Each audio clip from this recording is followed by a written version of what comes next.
He's had a real problem with Elon from the beginning of this thing, but it's like he's in this leftist thought bubble. He's in the most leftist thought bubble available, which is Hollywood.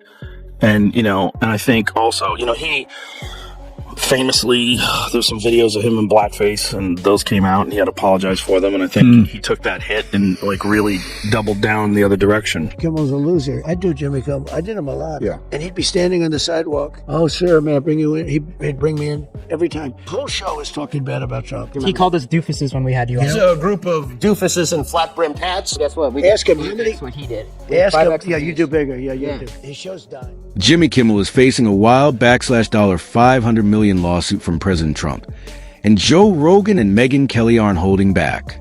Rogan mocks Kimmel like a washed-up comic bombing on stage, while Kelly tears through his Hollywood ego with sharp precision.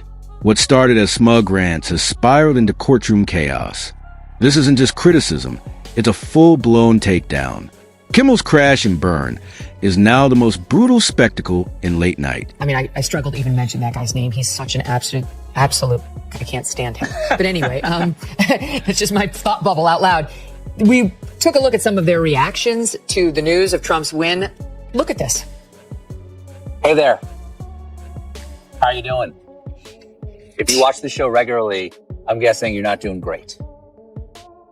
Yeah, me neither. Let's be honest, it was a terrible night last night. It was a terrible night for women, for children, for the hundreds of thousands of hardworking immigrants who make this country go, for healthcare, for our climate. It was a terrible night for poor people, for our allies in Ukraine, for NATO. How much it costs to produce Jimmy Kimmel's show? I guarantee you it's tens and tens of millions. It could be as much as 100 million. I have no idea. You know how much Tucker's video cost? Nothing. You know how much Jimmy Kimmel, how many people he gets tuning in on an average night? Just last week, his average was, in the overall, meaning all viewers, 1.5 million. In the key demo, 236,000. Tucker would have been embarrassed to pull that on any night he was on the Fox News channel. Joe Rogan was stunned. President Trump, still the sitting commander-in-chief, had just hit Jimmy Kimmel with a jaw-dropping $500 million lawsuit. This wasn't a polite legal letter or a subtle warning. It was a full-blown $500 million punch. And before Rogan could even finish reading the headline, he was already laughing. Interview 3. Joe leaned back in his chair, eyes wide, laughing like he just watched a kangaroo in a title fight. Of all the absurd headlines out there, this was pure comedy gold. Jimmy Kimmel, the king of smug teleprompter jokes, had finally crossed a line. The bear he'd been poking wasn't just awake anymore. It was charging full speed with lawyers and the weight of the federal machine behind it. And Joe, he dove into the madness like a kid tearing into a surprise sequel to his favorite video game. Not a chance in hell that this is funny or gonna work. And when you see those flat, corny, late-night monologue jokes with no audience, Colbert, there's Jimmy Kimmel, there's Fallon. What they're doing is just like reading off of a teleprompter. So a bunch of really good joke writers wrote them some stuff, and then they're playing to the audience, and the audience is like laughing, so they get this feedback, and they know how to do that. They stand there, and there's applause signs, and then there's producers. There's the warm-up guy that's literally telling people to clap. They're like, okay, explain to the people. Okay, when Jimmy comes out, I want a big round of applause. Let's practice this right. Joe kicked things off by saying Kimmel getting hit with a $500 million lawsuit was like a house cat picking a fight with a freight train, mocking the president nightly and thinking it'd go unnoticed. That, Joe said, was pure delusion. Kimmel clearly mistook jokes for legal immunity, like his desk somehow made him untouchable. And do you know who's going to be hosting the Academy Awards this year? Jimmy Kimmel. Do you know who's worn blackface repeatedly and spoken inner city sort of urban accent saying she needs to darn those socks? Jimmy Kimmel as Oprah, as a fat-suited, black-faced, darning socks Oprah. Now, if you are of the left, that's fine. If you are of the right and happen to just say, hey, people used to wear blackface and nobody freaked out about it, you get fired. Joe tore into Kimmel's smugness, comparing his political jokes to a chihuahua barking at a SWAT team. Loud and relentless, but laughably powerless. That yapping, Joe said, finally came with a price tag. As for Kimmel's comedy style, Joe didn't hold back. It's not bold or sharp, just warm milk, safe, dull, and slowly killing real comedy. horrified after yours truly said in 2018 that people used to don dark makeup in order to imitate well-known black celebrities and it wasn't a big deal. Absolutely ate up the performance by Hollywood darling Mr. Kimmel, whose blackface costumes included his oft-repeated bit as basketball star Karl Malone. Joe Rogan leaned in and said the real joke wasn't Kimmel's show. It was the fact that Jimmy still thought he was a cool kid in the cafeteria. "You're a network puppet." Joe laughed, clapping back at power like a substitute teacher with a whistle. Night after night, Kimmel threw weak jabs at Trump, like tossing pebbles at a freight train, and bragging about the dent. Now that train's suing him for the cost of a private island.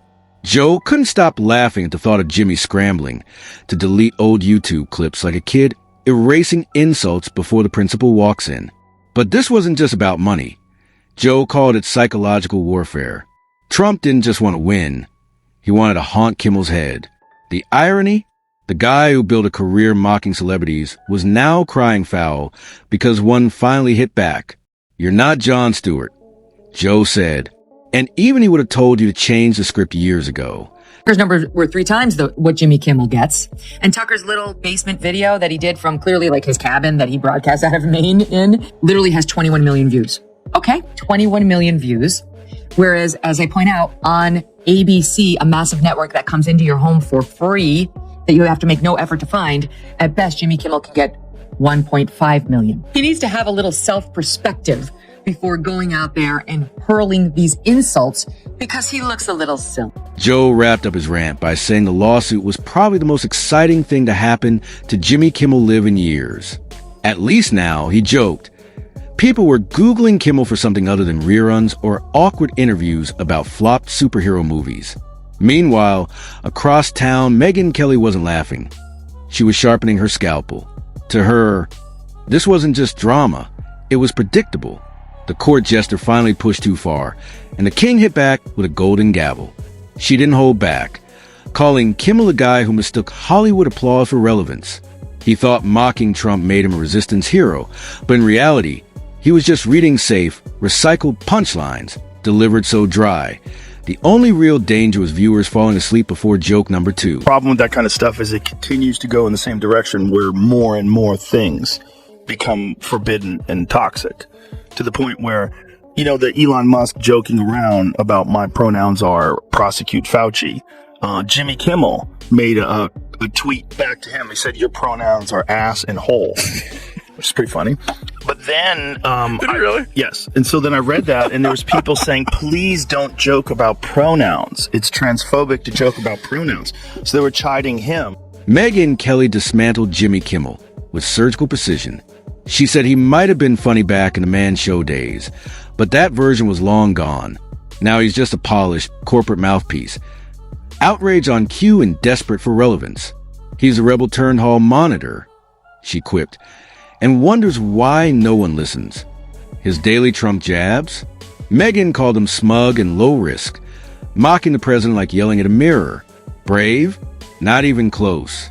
The lawsuit, she said, was pure karma. A man who built his brand mocking others now panicking because someone hit back. This isn't about free speech. It's about cheap shots finally carrying a price. And as Kimmel retreats to his writer's room like a debunker, Megyn imagined his team scrambling to rewrite monologues. Carefully this time, like a magician trying to do tricks with a hat already marked as evident. How weak and pathetic is a guy like that? The Tonight Show, which is dying. They're all dying. Where's Johnny Carson? Bring back Johnny. It made you appreciate, right, Uncle Seth? It made you appreciate the greatness of Johnny Carson. I go on his show, and he goes, is that your real hair? I said, yeah. He said, do you mind if I mess it up? So he grabs it, and he starts really going crazy, right? And everybody laughed, and it was a big thing. It was a big hit. It was all over the place, and he got great ratings and all. And 6 months later, he went out because he was under pressure to apologize because he humanized. Megyn wasn't done. She said the lawsuit shattered the illusion that late-night hosts live in a comedy bubble where consequences don't exist. Kimmel had spent years roasting Trump, acting like the voice of the people, forgetting that if you live in a glass studio, you probably shouldn't throw bricks at a sitting president. She zoomed out, blaming Hollywood's one-way take on criticism. When Kimmel mocks, it's just jokes. But when Trump fires back, it's a crisis. With a smirk, she joked the lawsuit might actually be the best thing to happen to Kimmel. Finally, people are watching. Trump might not just bankrupt him. He might accidentally make him relevant again. She pictured Kimmel under studio lights, sweating as he reads a lawsuit. No cue cards, no script, just cold, $500 million reality. Her final jab? Jimmy might need to start selling mugs, fake tears, and maybe even a few celebrity contacts just to pay what's coming. It was the 96th Academy Awards show, and while you might have missed it, there was one clear winner. No, not Oppenheimer. It was sanctimonious leftists for their lead role in pretending they are better than you. Several people shared in this achievement.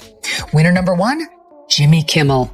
For the fourth time, Kimmel hosted the Oscars before an adoring crowd of Hollywood stars who laughed and curried favor with the man who wore blackface so many. Megyn said what everyone was thinking.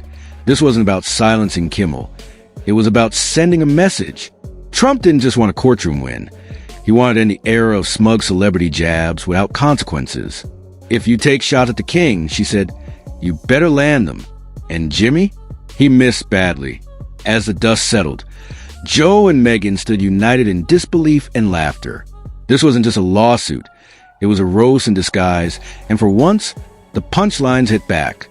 Joe doubled over laughing, saying the real twist was Kimmel finally got Trump's attention, just not the viral kind. The kind that comes in a thick envelope stamped with a $sign too big to be real. Going to care anymore. It's like you're seeing it take place with late night television. Nobody gives a fuck about it anymore. I know. And it's slowly, you have a bad business model and you're not adapting. Yeah, the creativity's gone for late night comedy. Joe didn't let up. He said Kimmel poked the bear, but forgot this bear owned skyscrapers, a legal army, and zero patience. Trump didn't fire back with a tweet. He brought a wrecking ball. Now Kimmel's out of punchlines and knee-deep in legal disclaimers. Joe joked that next time Jimmy makes a Trump joke, there'll be lawyers in the front row like it's defamation. The musical. Then Joe got philosophical, saying loud isn't the same as brave, and having a camera doesn't make you untouchable. Kimmel thought he was fighting dragons. Turns out he was throwing spitballs at a tank. And that tank, it's now parked in his driveway, with a lawsuit in one hand and a smirk in the other. I will tell you, he's not the worst. The Daily Show has the worst ratings. They only have 366,000 people watching that show. During the Jon Stewart years, it was over 2 million. Now it's down to 300,000. Seth Meyers, absolutely dreadful. He doesn't even have 1 million, 778,000. I mean, in network television, this is, you don't have to pay for it. It's there when you turn on your TV, you plug it in. That's a dreadful number. Greg Gutfeld on cable, which you do have to pay for, it has more than double the numbers of Seth Meyers. Jimmy Kimmel, 1.5 million averaging, also equally horrible. And then there's The Tonight Show with Jimmy Fallon, who back when I was there, 2017-18, he was averaging 2.3 million a night. Now he's down to 1.3 million, Jesse. And he cannot afford the "you are toxic" controversy because he's also pulling in reportedly over $15 million a year. So you got all that money for 1.5 million in audience, which is a nothing. I mean, the middle of the day on Fox News gets that, or at least used to before they took her. Meanwhile, Megyn lit her torch again, laughing at the idea of Kimmel Googling, how many jokes equal defamation? She said the former comedy rebel is about to face real resistance. No hashtags, no applause, just cold legal firepower that doesn't care about Emmys. Kimmel got too comfortable, treating Trump jokes like a zero-risk hobby. Now the stakes are real and he's backpedaling fast. Joe and Megyn, for once, fully agreed. Kimmel isn't the jester anymore. He's in the arena, and the lion just roared. That $500 million lawsuit? Just a warm-up.